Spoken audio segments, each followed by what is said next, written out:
কি আগে সেটা বল। আমার তো এবারের পরীক্ষাটা খুব বেশি ভালো হয়নি রে। তো কততম হলি? 40তম। তোদের মতো ব্যাড বেঞ্চের সাথে গেঞ্জি কিনতে যা।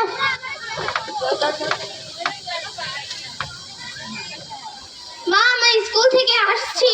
কি রে, তোর রেজাল্টের কি খবর? হয়েছে কোনো মতো। কোনো মতো মানে কততম হয়েছিস? 40তম। কি 40তম? তোকে এত টাকা দিয়ে পড়াশোনা করিয়েছি 40তম হওয়ার জন্য? জয় কততম হয়েছে? সেকেন্ড। তোর আর জয়ের দেখছিস? যা জয়ের পা ধোয়া পারি যাস।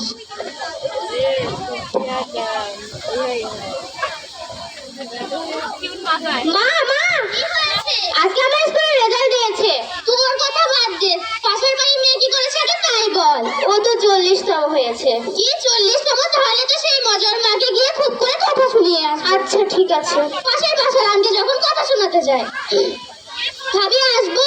জি ভাবি আসেন। কেমন আছে? আমার থেকে ভালো আর কেই বা থাকে?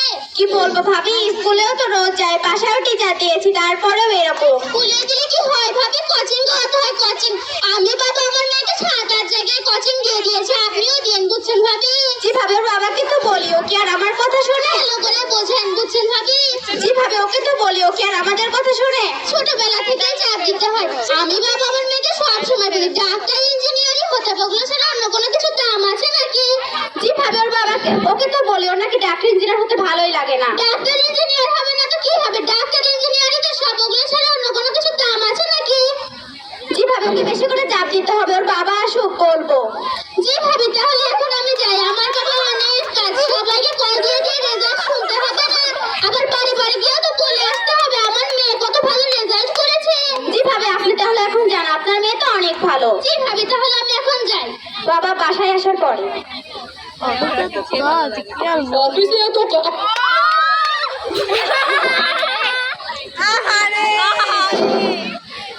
অফিসে এত কাজ কি আর বলবো? তোমার কাজের কথা বাদ দাও, তোমার মেয়ে কি রেজাল্ট করেছে জানো? 40তম হয়েছে, 40তম। কি 40তম হয়েছে? পড়াশোনা করবে না তো কি করবে? পড়াশোনায় তো সব। সেটা তোমার মেয়েকে গিয়ে বলো, ওর নাকি ডাক্তার ইঞ্জিনিয়ার হতে ভালোই লাগে না। ডাক্তার ইঞ্জিনিয়ার হবে তো কি হবে? তুমি ঠিকই বলেছো। তুমি ঠিকই বলেছো, ওকে স্কুলে দিয়ে কোনো লাভ নেই, ওকে কোচিং ভর্তি করতে হবে। ওকে ডাক্তার ইঞ্জিনিয়ার হতে পারলে পড়াশোনা কোনো দরকার নেই। টিচার আসার পরে।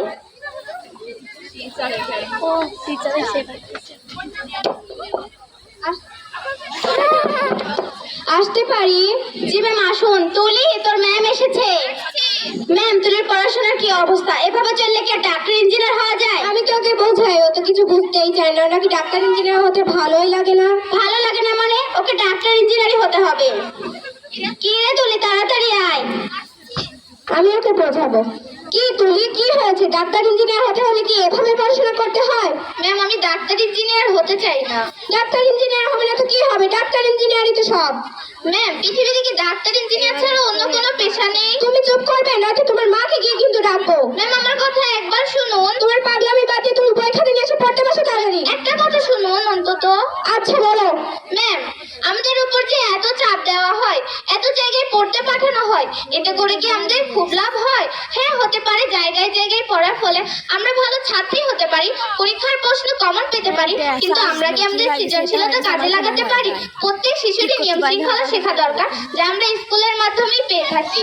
আর ম্যাম, আমরা যদি এখন স্কুলকে প্রাধান্য না দিয়ে যদি জায়গায় জায়গায় পড়ে বেড়াই, তাহলে হয়তো আমরা ভালো ছাত্রী হতে পারবো, কিন্তু মানুষ হিসেবে কত ভালো হবে তা আমার ঠিক জানা নেই। আসলে তুমি ঠিকই বলেছো, আসলে আমাদেরই ভুল। আমি চেষ্টা করবো তোমার বাবা আমাকে বোঝাতে। তুমি আগে একজন ভালো মানুষ হয়ে গড়ে উঠবে, ডাক্তার ইঞ্জিনিয়ার নয়, আগে একজন ভালো মানুষ হবে। জি ম্যাম। আচ্ছা। 10 বছর পর।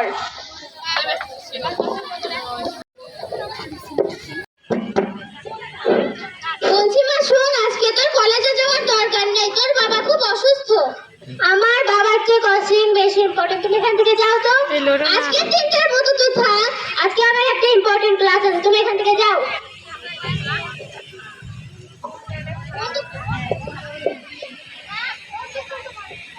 হ্যালো বান্ধবী, কই তুই? আমি তো বাসায়। আচ্ছা তাড়াতাড়ি বর্ধমানের দোকানে চলে আয়, দুজন মিলে চা খাবো। ঠিক আছে। আচ্ছা। বান্ধবী কেমন আছো? আরে বান্ধবী অনেক ভালো, তুই কেমন আছিস? দিনকাল কেমন যায়? অনেক ভালো।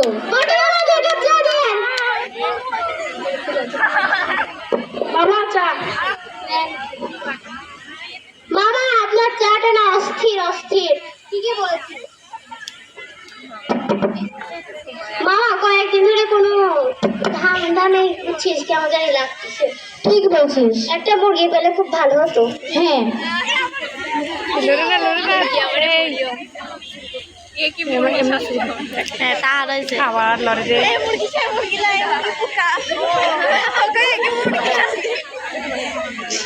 আবার এই ক্লাসে গে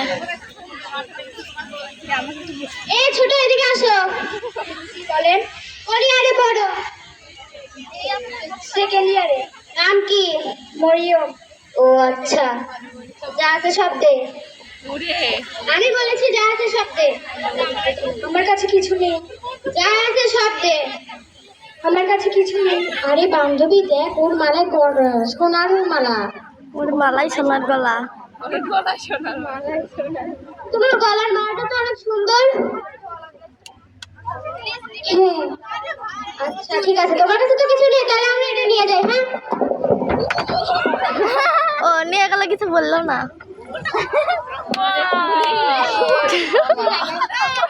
বান্ধবী আজকের কামাইটা কিন্তু সেই হয়েছে। ঠিকই বলছিস।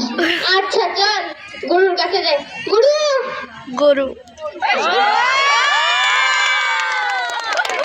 আজকে আমার একটা জিনিস নিয়ে এসেছি, যেটা দেখলে আপনার মাথার ঘেলু উঠে যাবে। মোর পাট রে। আসল হাঁটি হাঁটি। আমার মাল টাকা দেবো একটা সপ্তাহে। কি শর্তে? একে দেখছিস একদম সালতে মার লাশ করে শাসনে মারটা শুধু রেডি রাখবেন আপনি।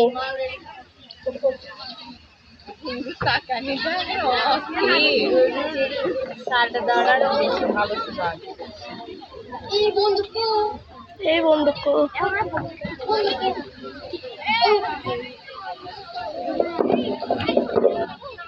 নতুন নতুন মানছিল। আরে বান্ধবী, এই সেই মেয়েটা না? দেখছি তো তাই। তাহলে সালটেটি মালকে। হ্যাঁ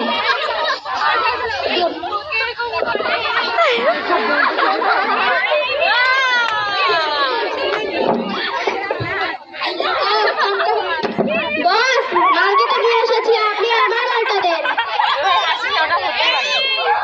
এই দেখুন, এখানে কত আছে? 5 কোটি। স্যার আজকের মালটা তো সেই।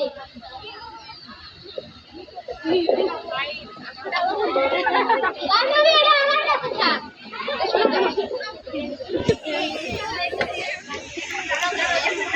কত বড়?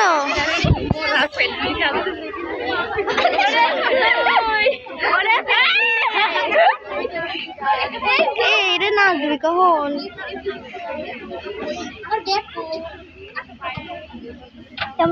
তাহলে আপনাকে যা বলছিলাম, আমাদের গত বছরের যেটা নষ্ট হয়ে গেছিল, তো সেটার কাজ আপনার কত দূর করেছে? সেটার কাজ অল্প দূর হয়ে গেছে। তাহলে আপনারা সেই কাজটা করার চেষ্টা করুন ভালো করে। আচ্ছা এটা কি করলে? এটা কি করলে? তুমি দেখে শুনে কাজ করতে পারো না? আমাকে দেখতে পারি নাই, ম্যাম আমাকে ক্ষমা করবেন, ম্যাম আমি দেখতে পারি নাই। এটা যাওয়ার দাঁত যাবে, দেখতে পারি নাই, আমাকে ক্ষমা করবেন, ম্যাম আমি দেখতে পারি নাই। আচ্ছা থাক, ওকে এভাবে বলো না, ও হয়তো ভুলে করে ফেলেছে। আচ্ছা আচ্ছা, তোমার কোনো সমস্যা নেই, তুমি যাও। পরবর্তীতে দেখে শুনে কাজ করবে, ঠিক আছে? আর কারোর সাথে কথা বলার সময় এভাবে কথা বলবে না, তারাও তো একটা মানুষ না। ঠিক আছে এবার ভাষণ।